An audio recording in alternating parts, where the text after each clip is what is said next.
Agent পরিচিত হও, Facebook content creator. কিছুদিন আগে আমি ওদের কয়েকজনকে জম্বির হাত থেকে বাঁচাইছি। ফেসবুকে কন্টেন্ট বানাইতেন আপনি? কি কন্টেন্ট বানাইতেন একটু দেখান তো।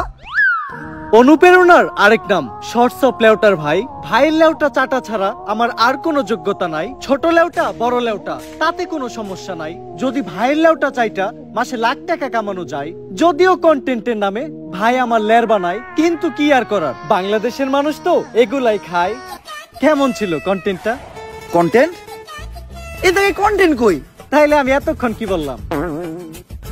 এইটা আবার কেমন কন্টেন্ট? এইটাই লেউটার কন্টেন্ট। এই লেউটার কন্টেন্ট মানে কি কোনো ইনকাম টিনকাম হয়?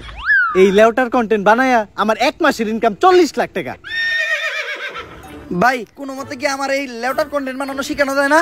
শোনো, তুমি যদি আমার কাছ থেকে এই লেউটার কন্টেন্ট বানানো শিখতে চাও তাহলে প্রতিদিন তোমার আমাকে 10,000 টাকা করে পেমেন্ট করতে হবে। কারণ আমি তোমার কাছে আমার টাইম বিক্রি করতেছি। It's called value of time. আসলে আমি একজন এজেন্ট, তো দিনের বেলা ব্যস্ত থাকি। কোনো মতে কি আমার কাছে রাইতের সময়টা বিক্রি করা যায় না? হ্যাঁ অবশ্যই, কিন্তু রাত্রের চার্জটা একটু বেশি, 30,000 টাকা। দিনের চার্জ এত কম, রাইতের চার্জ এত বেশি কে? It's call value of back side. আচ্ছা আমি যদি কখনো নেই তাহলে রাইতের টাইম নেই নিমু। উনি কে? আমি বাবা আয়না। আমার আয়নাতে যা দেখা যায় তা দুনিয়ার কোথাও দেখা যায় না। তোরা কেউ আমার বিরক্ত করিস না।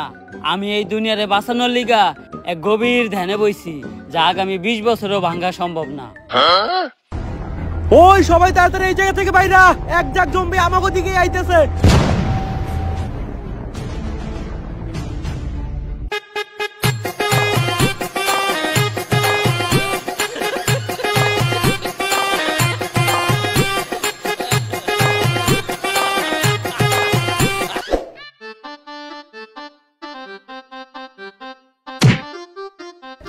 আরে বাবা, আপনি না ধ্যানে বইছিলেন? আপনার ধ্যান না 20 বছরের আগে ভাঙবেন না? আরে বেড়া, আমি যদি ধ্যান না ভাঙ্গি তাইলে তোকে জম্বির হাত থেকে বাঁচাইবো কেরা? আমি গ্যারান্টি দিয়ে কইলাম এই বাবাই ভন্ড। এ জম্বি! বাবা আপনি না কইছিলেন জম্বির থেকে আমাকে বাঁচাইবেন, এবার বাঁচান। ভয় পাইস না তোরা, আমার মন্ত্র দিয়ে আমি তোকে সবাইরে বাঁচামু। ভম্বলা সাইরা দে বাড়ি ঘর, পাই না কোনো ভয় ডর, তোর ভূতের নানিরে খালি ঘর। আরে বাবা এটা তো ভূত না, এটা জম্বি। আমার কাছে তো জম্বি তাড়ানোর কোনো মন্ত্র নাই। আমি আগেই কইছিলাম এই বাবা ভন্ড। এই আসছে, ওই জম্বিটাকে ভালোভাবে লক্ষ্য করো। জম্বির চুল কালার করা, আবার আসতেছে স্লো মোশনে। তার মানে তো এটা একটা টিকটকার জম্বি। কিন্তু এখন উপায়টা কি? উপায় একটা আছে, যেহেতু টিকটকার জম্বি, ওরে বশ করতে হলে টিকটকের একটা ট্রেন্ডিং সং কইতে হইব। লাস্ট টাইম টিকটকের ট্রেন্ডিং সং কি ছিল? মাতাল। আর ওটা মাতাল না, ওটা কাতাল। এখন আমাকে 5 জনের ভিতর থেকে এই গানটা গাইবো কেটা? আরে আমি গান গাইতে পারি না, তারপরও বারবার কি লিখে আমার এই গান গাইতে কস? বাবা আমাগো সবার জীবন এখন তোমার রাতে, যদি গাও গান তাইলেই বাঁচবো আমগো সবার জান। ভাই এইবারের মতো আমগো জানটা বাঁচান, দরকার পড়লে আপনারা আমার চান্দার অর্ধেক ভাগ দেবো। এই TikToker follow me trending song কইতাছি, মুদ্রা করো, মুদ্রা মুদ্রা।